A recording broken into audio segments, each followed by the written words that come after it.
And here's exactly what the Secretary of State had to say on our program.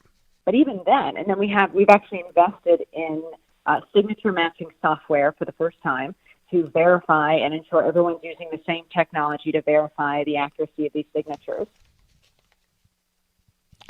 All right, so that was the statement on our program by Secretary of State Jocelyn Benson, and now Susan McCullough, the Oakland Township Deputy Clerk, says, "I'm sorry, but that's just not the case." And she also checked on this because she says, when I requested a copy of the above referenced software, and also a copy of the law allowing the use of that, I was told by the State Director of Elections, Jonathan Brader, that Michigan does not currently have access to signature matching software. I feel that voters were certainly misled by this statement. And we got it right from the Secretary of State. Well, as we said, Ruth Johnson, state senator, is the former Secretary of State on the other end of our line. Good morning to you. Good morning, Frank. How are you? I'm very well. It's nice to have you with us. You know, when we talked with Secretary Benson last week, I had one of those absentee ballot applications that had been sent to me, and I pointed out 6 spots on that on that certificate where I saw potential areas of fraud. Am I just getting too paranoid in my old age here, or do you see the same thing? I think it's so important that we have secure and fair elections, and we have to have integrity in the system. It is mandatory. But unfortunately, just like the secretary bragging about the signature verification on your show, it's simply not true. And so the clerk reported it to us because I chair elections in the Senate. It's a pattern. A lot of talk doesn't get the input of the local clerks, and they're the ones that conduct the elections. At the state, they only have 34 staff. So our 1,520 clerks conduct them, and our 83 county clerks then they canvass it. So the follow through and the details often aren't there, and it's not a partisan issue.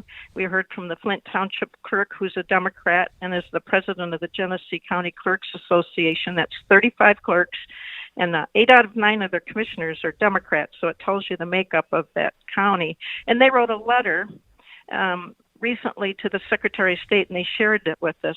It's because it's just issue after issue, and the clerks can't even get answers to the simplest of questions from the Secretary of State. And they need it to do their job. Elections are right on the horizon. So what you're telling me, Senator Johnson, is that we're being warned about potential problems from both sides of the aisle about our election system and the possibility of fraud. Democrats and Republicans are concerned about it. There's no doubt about it. Everybody understands that conduct elections. These clerks have been named some of the best in the country. We have a little bit of an unusual system where we have local control. This seems to be pushed to state control, and still the locals are conducting the election. So they should. If you have a problem, you can take it up with them, and you have much more of a voice. We heard a number of clerks who said there's no integrity in a system that was put in without their input, which actually lets them use a signature already on file to sign their absentee ballot. And as one clerk said, there's no verification in that. They do ask to populate some fields, so you would have to know some personal information, but I know I've had my identity stolen and my credit card 4 times. It's not that hard to get. So we had over 500 examples in a week of people living in other states, non-citizens, underage individuals, getting these absentee ballot applications. And how does it differ what we're doing now under Secretary Benson from what you did previously in the office to try to prevent fraud? For decades, we've always had the local clerks send out the absentee ballot request, and all you have to do is call them. You can go there, you can write a letter, you can get the form online. You get your absentee ballot. They check the signature when it comes back. Then they send you the absentee ballot, and then you fill it out and send it back in or drop it off. Anything can be dropped off, too. Mm-hmm. Senator Johnson, do you see a political motive in any of this? One thing I know, Frank, is if you let one side cheat, the other side will catch up pretty quick. And who ultimately will be disenfranchised is the people of this state. Yeah, bottom line, everybody loses because you're right. One side may seek the advantage early, but the other side will say, "Well, we're not going to let them get away with that," and so they try to even it up. And before you know it, we're changing the entire system around without the will of the people being consulted. So we can't Not have at that. all. Yeah. Yes, Listen, and the other thing is this is not to clean off the list. That's one of the things I've heard, the qualified voter file. I had a report of a non-citizen who sent that back only to get it back again, and others. I talked to the postmaster, and they just simply deliver them unless the person is on notice for 12 months saying they've died or moved. So anything past that, we're getting lots of absentee ballots. Some of houses are getting 8 when there's only 2 people that are qualified voters. sure, and I wonder how many are going out to people who have passed as well. A lot. I don't know if there's a way to check that, but I've got a hunch that you're right. There are a lot going out to them.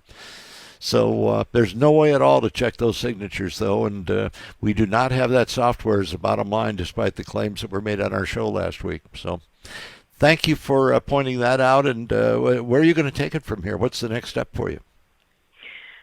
It's been very difficult to get the Secretary of State to come and testify to the Senate committee, which is part of our system.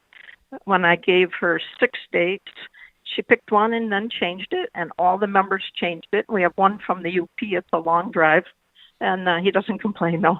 And then she said, I can only be there a half an hour, and we were a little bit short on time because session went over, but she left no time for questions. It takes at least 2 hours to explore questions for all these different things she's done. So she's been very difficult. She just recently said she would come for 90 minutes, but not until the end of next month, which makes it hard to fix or change anything. She's not been very cooperative or helpful, and we are the people's representative. That's where people send us questions where we can ask. So I'm very concerned about the demeanor, the way things are being run, and the lack of integrity in the system, and they're not even willing to come in and testify publicly.